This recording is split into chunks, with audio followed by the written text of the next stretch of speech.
नरक माने यंत्रणा, कष्ट, भयानक कष्ट, दुर्गति जिसे कहते हैं। दुष्ट नरके, ये दुष्ट काम आदि नरक पहुंचाते हैं। पर आकर्षण इतना जोर का है कि इससे जोर का आकर्षण हो तो हमें बचा सकता है। वो प्रभु के नाम में है। आपको अभी निरंतर जो नहीं भजन हो रहा, स्वाद नहीं मिला, इसलिए नहीं, अंतःकरण की ऐसी स्थिति हो जाती है, इच्छा ही खत्म हो जाती है। हम कह रहे हैं तो उस बात को समझो। अगर आपका नाम जब चल रहा है, आप किसी भी भोग को धर्मयुक्त जो हो, और आप फिर उसका अनुभव लिखिए, और जब आपकी कामना हो तो उस अनुभव को पढ़िए कि ये अनुभव हुआ था। अब तेरी बात मानने वाले नहीं। नाम जप करते हुए इसलिए कह रहे हैं कि साक्षी नाम रहेगा, उसके प्रकाश में आप देख पाओगे। नहीं, अज्ञान में तो देखो ना, गंदे पेय पदार्थ पिए, नाली में पड़े हैं, ऐसे पड़े हैं, फिर भी अपने को सुखी मान रहे हैं। निकृष्ट दशाओं को प्राप्त है, फिर भी अपने को सुखी मान रहे हैं। वो भ्रमात्मक बुद्धि जब तक है, वो निर्णय नहीं। नाम जब क्या करता है, नाम जपत आई सब सोही, देव सुबुद्धि कृपा करी मोही, पोई सुगुन माला रचो, नित्य सुकंठ जो पहिरो तास, जस बरनो हरिवंश विलास, श्री हरिवंश गाय हो। जिसकी नाम की माला चल रही है तो क्या होता है, सुबुद्धि, सुंदर बुद्धि हो जाती है। आई सब सोही, जितने भी भागवतिक सद्गुण सब उसके हृदय में प्रकाशित हो जाते हैं जो नाम जप करता है, तब उसका निर्णय ठीक होने लगता है। विमूत्र श्लेष्म पूजाद्य, इस शरीर में क्या है, विष्ठा भरा है, मूत्र है, बड़ी घृणित वस्तुएं हैं। तो इस नारकी चेष्टा से जब उठोगे तभी तो प्रेम रस का स्वाद मिलेगा।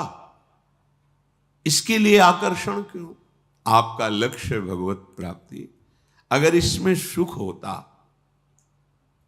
तो बड़े बड़े, जैसे पुररवा जी ने उर्वशी जी का साथ लिया, अंततो गत्वा उनकी दशा हुई कि पागल हो गए उर्वशी जी में।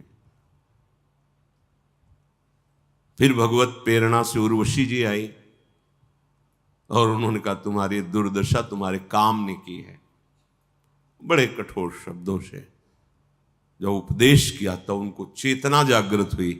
तब उन्होंने कहा धिक्कार है मुझको, मैं अपने को चक्रवर्ती सम्राट समझता हूं पर विषयों के अधीन हूं। जो वैराग्य उनके हृदय में प्रकट हुआ कठोर व्यवहार से। बिल्वमंगल जी चिंतामणि में आसक्त थे, कठोर व्यवहार ने वैराग्य प्रकट किया और वो श्री कृष्ण प्रेमी बने। तो सबसे पहले चिंतामणि जी को नमस्कार किया कि आपके द्वारा अगर कठोर व्यवहार न हुआ होता तो मैं इस काम चेष्टा से फंसा हुआ अपने जीवन को नष्ट कर देता। पूरी सृष्टि इसी से है, पूरी सृष्टि चक्र, जो कोई निकल जाए तो इनाम है। महानंद, परमानंद, द्वंद्वों से मुक्त होकर अपने स्वरूप में स्थित, जिसे ब्रह्मानंद, परमानंद, विज्ञानानंद घन, अखंडानंद, प्रेमानंद, बहुत नामों से संबोधित किया जाता है महासुख को। तो तुम कानों से सुनकर त्यागो। श्रीपाद आदेश कर रहे हैं, बहुत प्रवीणता पूर्वक कह रहे हैं, ये मत सोचो कि मैं अनुभव करके त्याग लूंगा, अनंत जन्म हो गए, इसका अनुभव नहीं है। भोगने के बाद थोड़ी देर आपको वैराग्य रहेगा। अगर थोड़ी बुद्धि पवित्र है, आज के बाद कभी ये भोग नहीं भोगेंगे, गलती पड़ गई। और 2 घंटे बाद फिर वही शुरू चिंतन। अगर चिंतन ना करो तो किसी भी भोग में सुख नहीं है। चिंतन के द्वारा संकल्प बनने के बाद सुखानुभूति होती चिंतन में, अब वो क्रिया में उतरता है। तो चिंतन के कारण जो चिंतन में सुख देखा था वो होता नहीं है, पर चिंतन के कारण उसको लगता मैं बहुत सुख भोग रहा हूं। और बार बार वो, कहीं अग्नि में घी डालने से कभी अग्नि शांत होती है क्या? ये कामाग्नि है, जितना इसे भोग दोगे ये बढ़ती चली जाएगी। जैसे बिच्छू के भय से सांप के मुख में हाथ लगा दे, तो बिच्छू का डंक तो जो कष्ट देता है वो थोड़ा, लेकिन सांप का जहर तो मार ही देता है।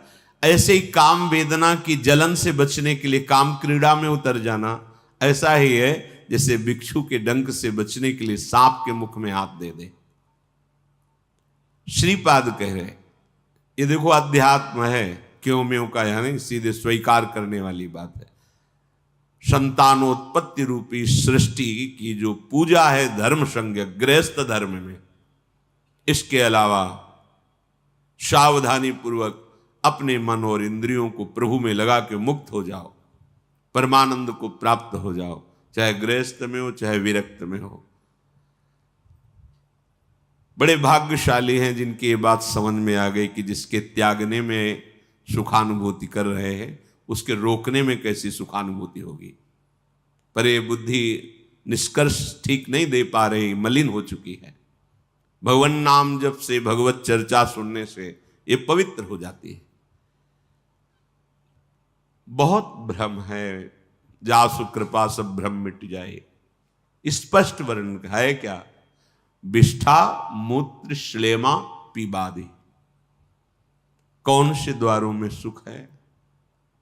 कैसा हमें माया के आकर्षण ने गिरा दिया है। श्रीपाद के हरिरीति वृंदावन रति विवेक विरतिश्च दुर्मुत करति। ये हरि माया तदुप रमायाति दूरतोपायः। ये हरि माया हरि भक्ति को, वृंदावन की प्रीति को, विवेक को, वैराग्य को लूट लेती है, दूर फेंक देती है। बहुत ध्यान से समझिए, ये जो परस्पर शरीर भोगाकर्षण है, आप आंख खोल के देख लीजिए, दूर फेंक देती है। धाम छूटा, नाम छूटा, गुरु छूटा, इष्ट छूटा, मार्ग छूटा।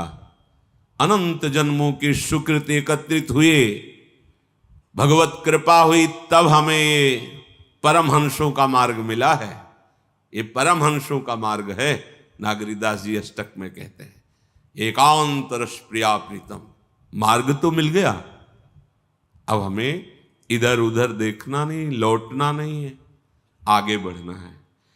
श्रीपाद कह रहे यदि हमारी बात सुनकर तुम नहीं त्यागोगे तो हरिरति, वृंदावन रति, विवेक विरतिश्च, विरति माने वैराग्य, प्रभु के प्रियालाल के चरणों की प्रेम वृत्ति, वृंदावन की आसक्ति वृत्ति, विवेक वैराग्य सबका अपहरण कर लेगा, ये दूर फेंक देगा तुम्हें। हो सकता है जीवन में दोबारा तुम्हें वृंदावन आने का सौभाग्य न मिले, गुरु की सन्मुखता न मिले, बैठकर सत्संग सुनने का सौभाग्य न मिले, वैराग्य की सोच ही खत्म कर दे। है ऐसा? ऐसा है, माया में सामर्थ्य है। इसलिए उससे बचने का उपाय श्रीपाद कह रहे हैं, तदुपर मायाति दूरतोपायः। उपाय करो और दूरी बना के रहो। माया से बचने का उपाय संगम त्यक्त्वा। कल जैसे विषय सानिध्य में रह करके विषय भोग की इच्छा ना होना, ये सिद्ध महापुरुष की सामर्थ्य है। साधक कभी ऐसा भाव न सोच ले, जब तक स्त्री स्त्री दिखाई देती है, पुरुष पुरुष दिखाई देता है, तब तक सावधान। और जित देखूं तित श्याममयी है, मेरे प्रिया प्रीतम विराजमान। वास्तविक शब्द से नहीं, हृदय की स्थिति। अब वो भुना हुआ चना है, उसमें अंकुरण नहीं उठेगा। सावधान।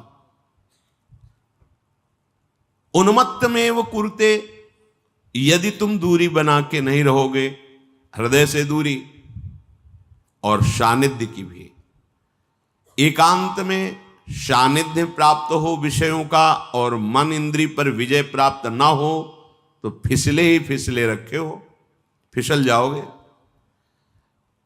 हम तुम तो साधारण बात है,